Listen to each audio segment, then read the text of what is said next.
Welcome back to TheChowTimePod. It's your host, Red. Again, videos a day from Manosphere Highlights daily.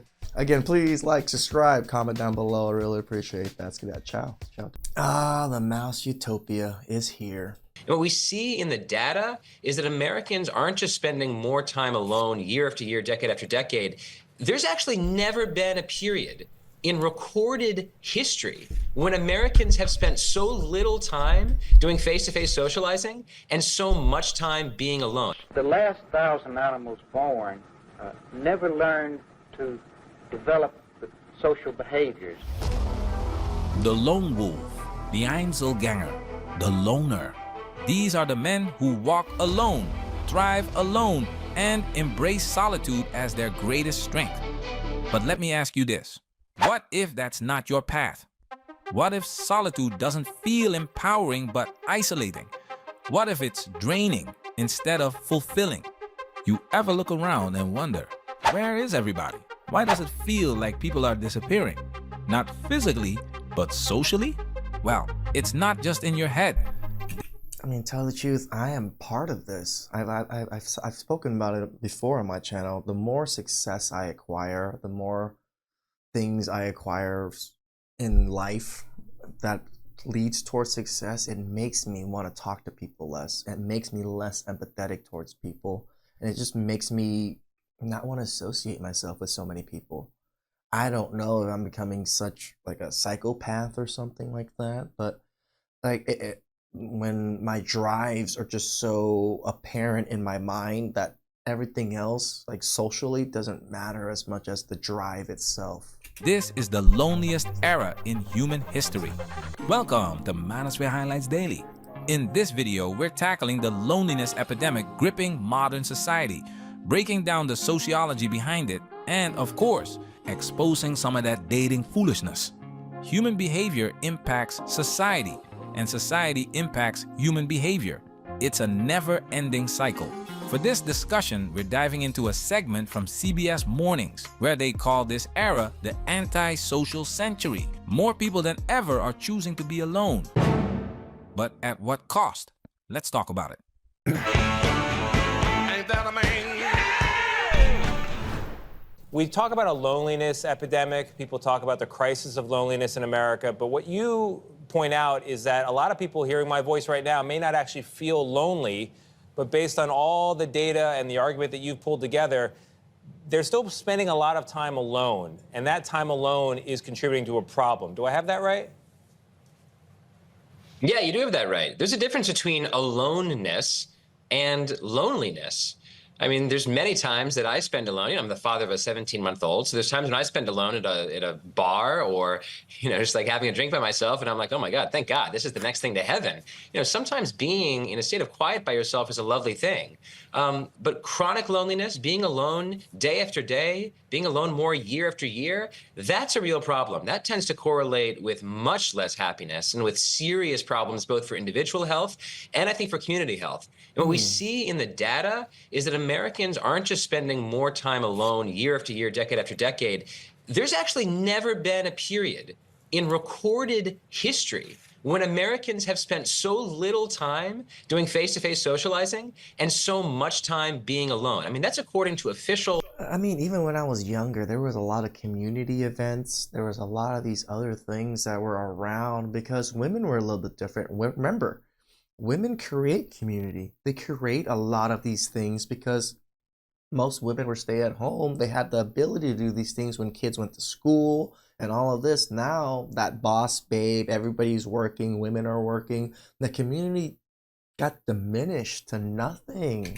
Government records. So that's the real problem here. It is social isolation, not just periodic loneliness. And go ahead. Go ahead. Chronic loneliness, guys. Being alone day after day, week after week is a serious issue. Guys, I get it. Some of you are going your own way or going monk mode because of all of that dating foolishness. But let me tell you something. This isolation, cutting yourself off from family, friends, and any kind of meaningful connection, it's not healthy. Just because you're tired of the nonsense doesn't mean you should throw in the towel on. True. Like even though I feel the way I told you guys, I try to still make an effort to hang out with friends, still try to make an effort to go eat dinner with my best friend and stuff like that. I just don't do it as often anymore as I used to. Like a year ago. Well, a year ago, I loved going out with my friends all the time, or like not all the time, but often, going to eat dinner and hanging out with them. Now I don't feel that urge as much as I used to. On yourself, the foolishness. So let me bring you some of that positive energy right now. Your life matters. It Take does. a moment right now to appreciate what you have. The fact that you're still here, still Damn right. fighting, means you're capable of so much more. Protect yourself at all times also means take care of yourself at all times. That includes your mind, your body, and your spirit. Now, let's look at this graph. Look at how loneliness has skyrocketed since 2005. Why? That's when technology, smartphones, and social media started taking over. Modern society is training us to be alone. This trend starts in adolescence, and if you're passive, it will drag you deeper into isolation. It makes sense why, like, my generation is probably the last generation that didn't grow up with it, but we had it when we were in like 18ish or so, as we were growing up, or a little bit in adulthood is when we had all of this technology. So we have some base knowledge of how things were before. So we are a little bit more social, but the new kids and the newer generation, they've had screens shoved in their face since they were like 2, and they've grown up with these screens in front of their faces all their lives. So yeah, I can see it. I see my little cousins just a little bit more awkward and socially awkward than how we were when we were growing up with, like, my cousins. If you're struggling with loneliness, be honest with yourself. Every journey starts with a single step. It's far worse to pretend everything's fine while you're struggling than to admit you're lonely and take action. It's not weakness, it's courage. What's problematic with that, Derek? I mean, everybody needs a little me time, right? Isn't there also an argument for recharging in order to be a better person in society? There's a very strong argument for a little bit of me time. I mean, I think it's really important for people to find quiet in their lives in order to recharge.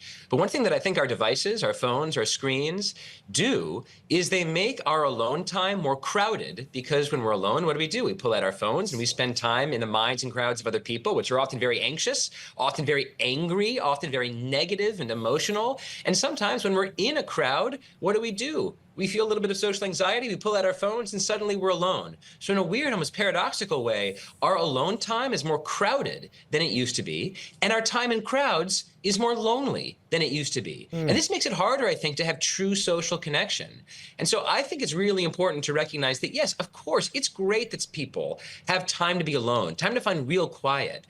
But the actual problem we're talking about here is not periodic quiet. It's the fact that Americans, the choices they make in the world that we've constructed in the physical world, are experiencing a kind of social isolation that we've never had before in this country. And I think that's a social experiment that has gone awry.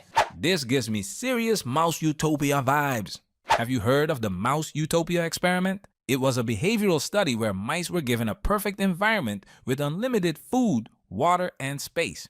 But instead of thriving, something disturbing happened. The last 1,000 animals born never learned to develop the social behaviors. They never learned to be aggressive, which is necessary in defense of home sites. They never learned to court. There was no mating. Being no mating, there were no progeny. And the older animals, whose behavior was already becoming disrupted, they eventually reached an age too old to reproduce. And so it was all left up to these last 1,000 or so, whom we call the beautiful ones, because not engaging in any stressful activity and only paying attention to themselves, they groomed themselves well, so they looked very fine specimens. But from that point on, which was about the time that you were here 2.5 years ago, this reproduction totally ceased, and the animals have just aged and died. Notice what's happening here.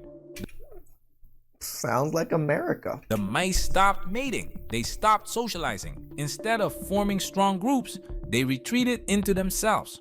The most extreme cases were called the beautiful ones. Mice who did nothing but groom themselves all day, avoiding any social interaction. Sound familiar? Today, people are growing up surrounded by screens and social media, stuck in a paradox, alone in a crowd, crowded while alone. Calhoun later said that the creatures had died 2 deaths. The first was that of their spirit and their society. The second death was that of their physical body. The mice couldn't return to their natural behaviors, even when the experiment reset. But here's the thing, we are not mice. We can break the cycle, but only if we're active, not passive. So, Derek, it sounds like your advice to people, if I would turn your article into a self-help bullet point, would be call a friend today.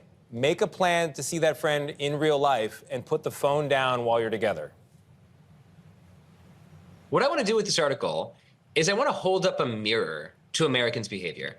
I think we've made a lot of choices with our lives without recognizing the cost of those choices. You know, we watch Netflix more than we used to. We stay at home much more than we used to. We spend 99 extra minutes at home per day, not just working, but eating and praying and doing just about every other activity than we did just 20 years ago. We make lots of decisions based on convenience and technology to spend more time by ourselves. Convenience is a big one. What I want to do with this is to hold up like a receipt and say, this is what you've bought with your decisions. You've bought more alone time than ever. And here are all these psychologists that I've spoken to who say that chronic social isolation makes us more unhappy as individuals and makes us more unhealthy as a community. So yes, the individual choice here can be call a friend, see someone, don't celebrate the cancellation of that plan, make another plan. But also I think it's important to say that these are collective action problems. If your friends are hanging out more, it's easier to make a plan. If your friends are making more dinner parties, it's easier to make the next dinner party. So yes, we can solve these problems as individuals, but they really do need to be solved at the level of a community. What's a dinner party exactly, guys? Is it just like a group of friends inviting each other over to have dinner at home together? Is that what that is? I've never experienced it nor like really heard that term before, so I'm just a little bit. Was that what a dinner party is? Nobody promised life would be easy, despite what modern society might have you believe. But here's the truth. You can do something about loneliness. The key word here is do. Action is the antidote to isolation. Damn right. Here's the kicker. Despite the grim statistics, there's hope. Look at the data again. Boys have consistently spent more time with friends than girls since the 1980s. Why? Because men build camaraderie through practical activities, whether it's sports, hobbies, or even just hanging out. Hell, I'm going to go eat some 300-pound bluefin tuna cutting event where it's all you can eat, 300 pounds with my 3 good buddies.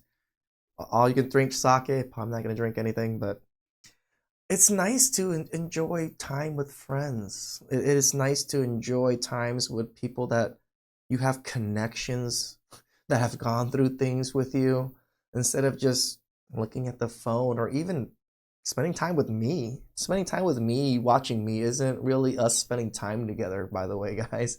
Like, maybe I'll make an event, you know, maybe I should make an event where we all go to like one of my favorite pho spots, like Faholic here in OC, and we'll just go meet each other, have some pho, have some conversations. Thought process in my head. I think I'll do that. Maybe the first or like the end of next month, the end of March or something, I'll set up a day to where we can people that are in the area can come meet at like Faholic #2 and have some fun, enjoy some conversation. Connections are built on shared experiences, not surface level nonsense. Don't sleep on this. If you haven't already, check out our video on Nora Vincent. Please do. Those were wonderful videos. I also covered them, but I also like you guys going to watch the original creators too. Disguised herself as a man to experience life as we do. Her takeaway? Men's spaces are built on acceptance and practicality. Women, not so much. It's easier to connect with other men, especially when you have a shared purpose. Here's your challenge. By the end of this video, I want you to think of one way you can break out of isolation this week. Whether it's hitting the gym, reaching out to an old friend, or joining a local group, take action. Comment below what you're gonna do. Don't let modern society isolate you. Build connections. Get out there. Surround yourself with people who align with your purpose. And remember, this antisocial society doesn't define you.